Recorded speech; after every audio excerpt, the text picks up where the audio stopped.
Often, so many small towns get passed over today simply because they don't cater to tourists, aren't advertised to the masses, or don't fit social media's idea of what a quaint or picturesque town should look like. It really takes a certain type of traveler, one who can see beyond the surface and is willing to explore places others won't go in order to identify hidden gems others only pass by. Hey sightseers, Sightseeing Sally here. Since Marty is still working on his man cave in the garage, I thought I'd show you around this small town up here in northeastern Wisconsin called Coleman. Now the reason I picked out Coleman to show you around is because after doing some research online about the top best small towns in Wisconsin, I noticed a bit of a disparity. You see, all these towns that are on this top 10 list happen to be big tourist towns. You know, places up in Door County, Lake Geneva, Elkhart Lake, Bayfield. And while I don't disagree that all those towns, all those small towns are great places to visit, I just think that some of the small towns around here, especially up in northeastern Wisconsin, don't get their fair due just because they're not tourist towns. And maybe I'm just a bit biased because I would consider myself to be somewhat local to this area, and so I have gotten to know some of these small towns rather well, including Coleman. Though, that's not to say I know everything there is to know about Coleman, just that I think Coleman deserves to be featured here on this channel. Located off US 141 in southern Marinette County, Coleman is one of several towns and villages that was bypassed when plans were made to reconstruct the highway. Though technically a village, Coleman is in many ways much like other small towns, having a population of only 728 people.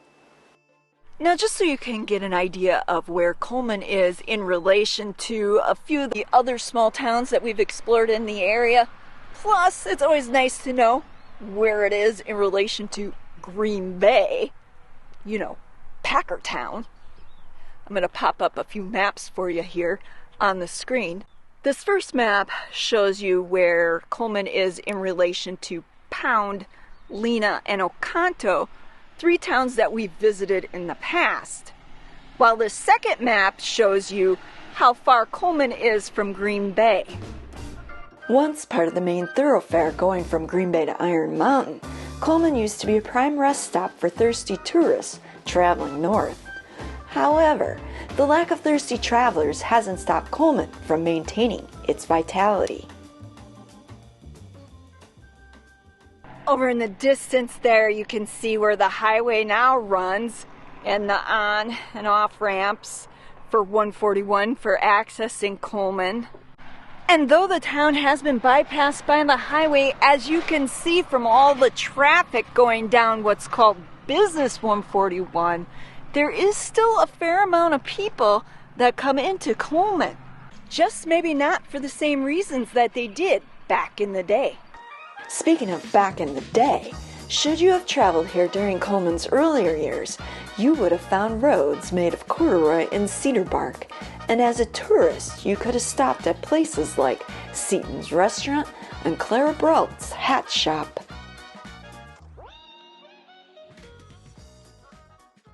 I thought I'd take a quick jaunt down this little side street off of Business 141 just to be nosy because I've never really walked or driven back here because it's a dead end.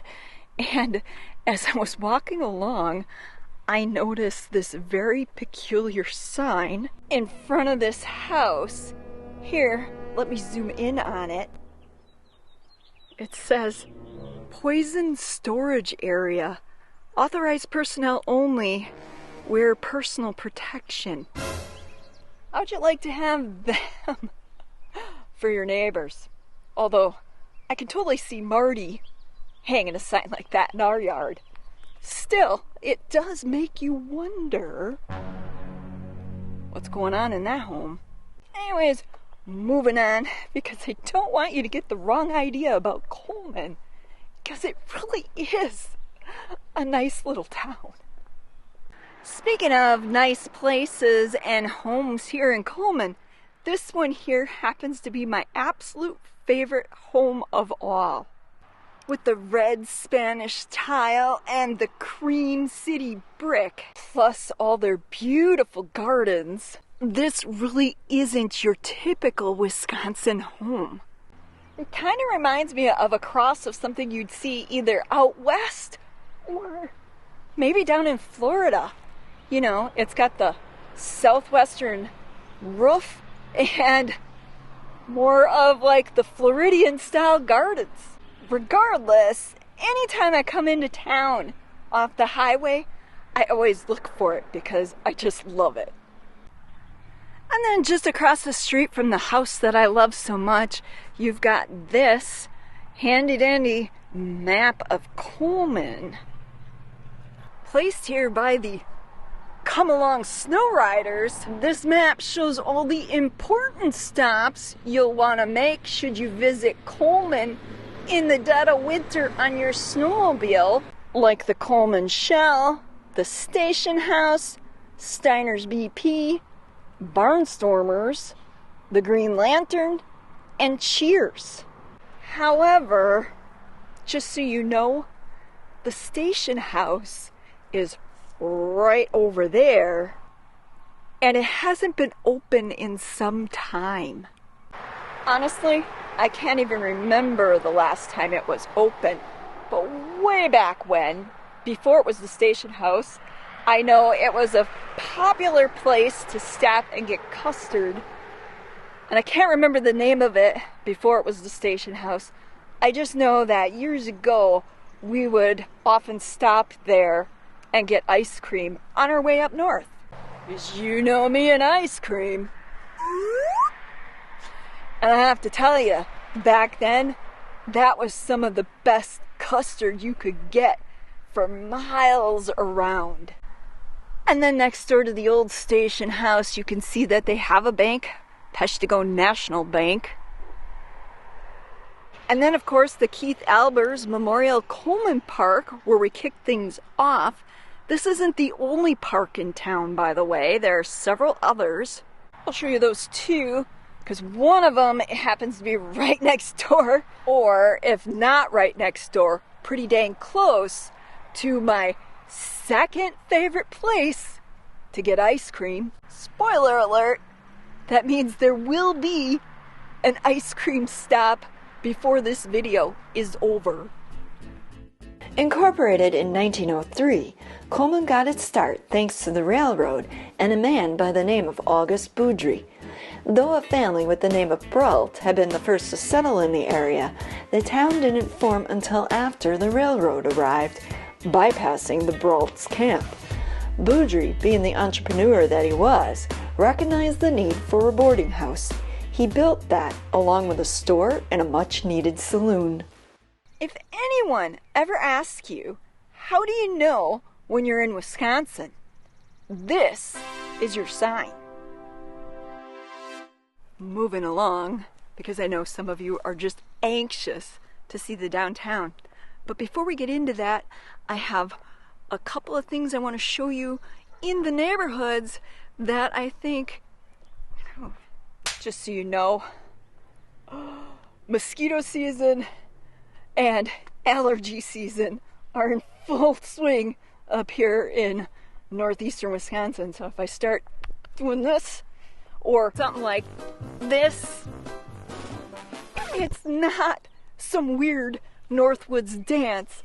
It's just the mosquitoes are attacking me and my nose ain't helping matters much. Where were we? Oh yeah, gonna show you around the neighborhoods because I think the neighborhoods here in Coleman are really what make this town a bit special. You just got some really nice ranch-style homes up here with a lot of mature trees and flowering shrubs. and large yards to play in. Oh wow, look at that flowering tree back there. Look at this home. They've got 3 different varieties of lilacs blooming over there. If only there was smell-o-vision, because I'm telling you, the scent here is just heavenly. Oh yeah, reminds me of my grandmother's home. She had several lilac bushes in her yard, and we used to go over there when we were kids, you know, take that spur of the moment Sunday afternoon drive and end up over there. And then later, when we left, we take bunches home and then put them in vases on our kitchen table, and the house would smell like lilac, and it just, oh, yeah. Totally reminds me of my childhood.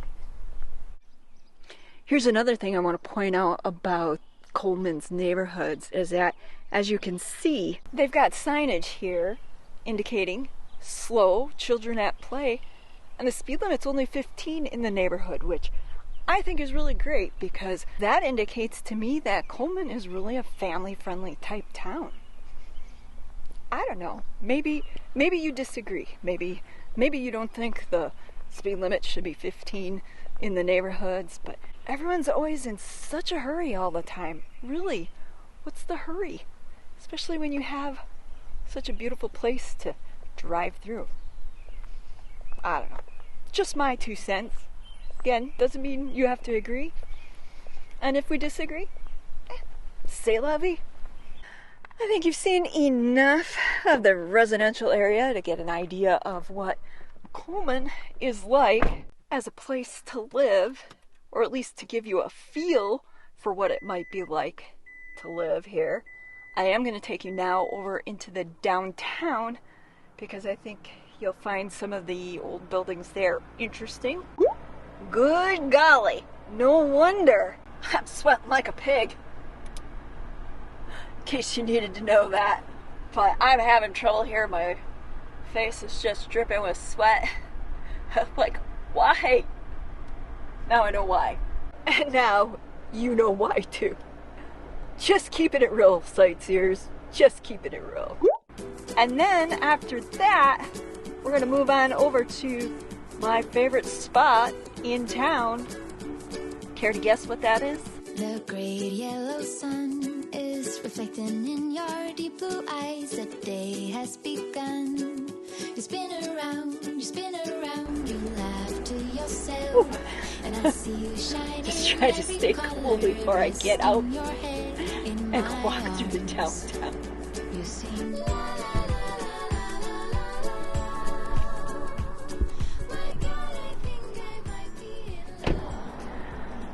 This here is what modern day Main Street looks like in Coleman today, and what it looked like back in the day.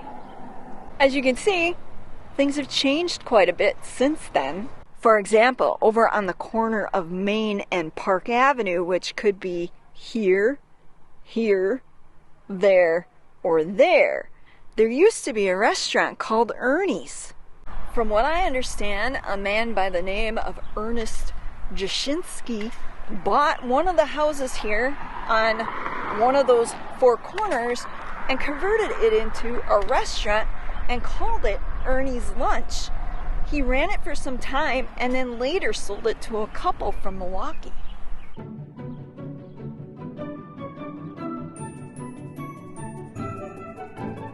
Another fun fact about Coleman's history is that back in the 1920s, a couple of guys started a pop factory, of all things, in the local hardware store.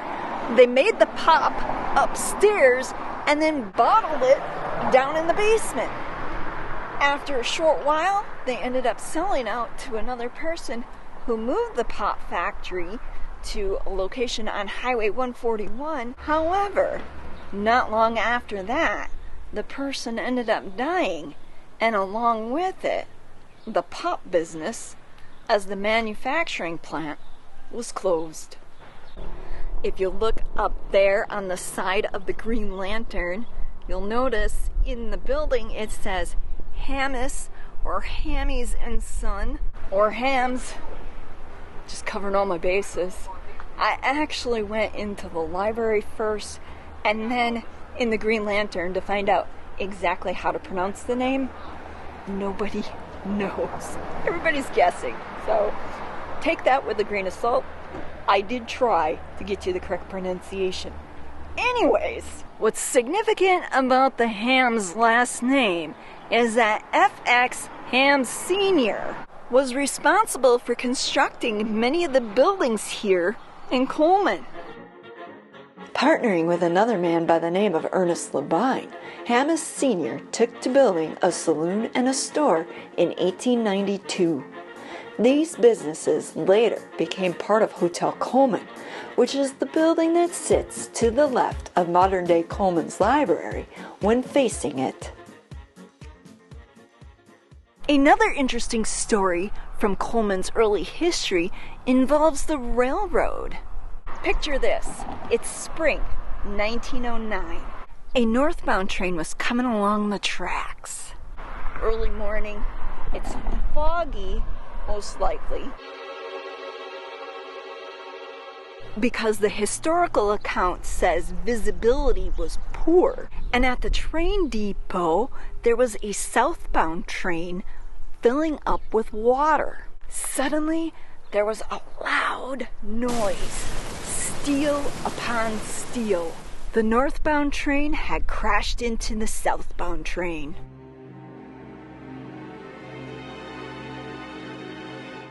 Two men were badly injured, and freight had spilled all over the tracks. The next morning, women could be seen with their aprons picking up some of the spilled freight, which happened to include spices. You know, because what else was going to be done with all that spilled goods other than let it go to waste? That sounds awfully familiar. If I'm not mistaken, there was a story somewhat like that in Tucumcari's early history. By the way, if you want to check out that video on Tucumcari, I'll have it linked for you up above or down in the description box, along with a few other videos from towns in the local area that I've done, in case you haven't seen them before. Reading Coleman's early history, you will find a few pages dedicated to the early French pioneers who settled here. According to the author, the French were, quote, very friendly and hospitable, willing to share meals, even with strangers. After walking around Coleman today and speaking to some of the locals, it is evident these characteristics still exist within its townsfolk today.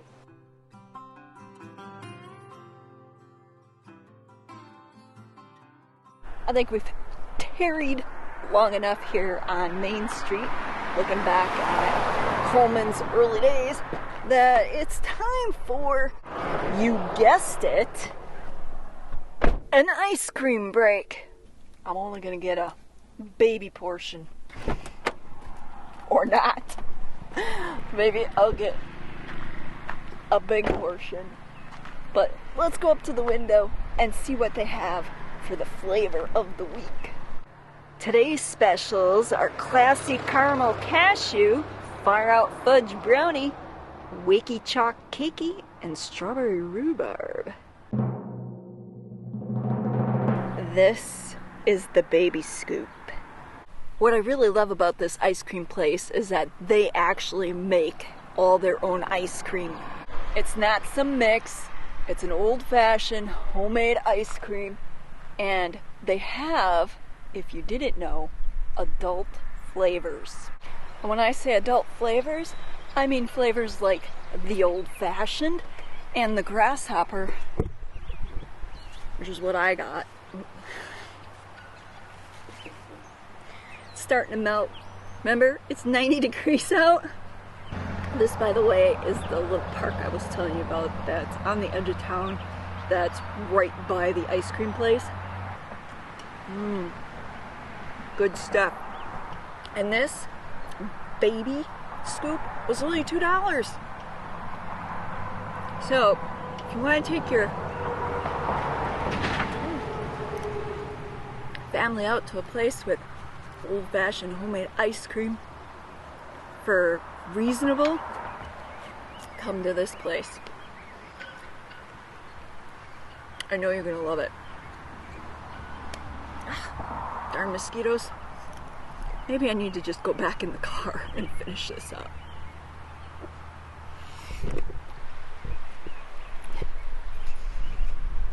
Yeah, you know, it's what it's like when you live in Wisconsin. Though Coleman may never be the Door County of Wisconsin's 141 corridor, that's okay, as all the social media-inspired tourists pass us by. We'll be waving to your taillights, licking on that homemade ice cream cone, and smiling, knowing you can't buy a blue check mark for what you just missed.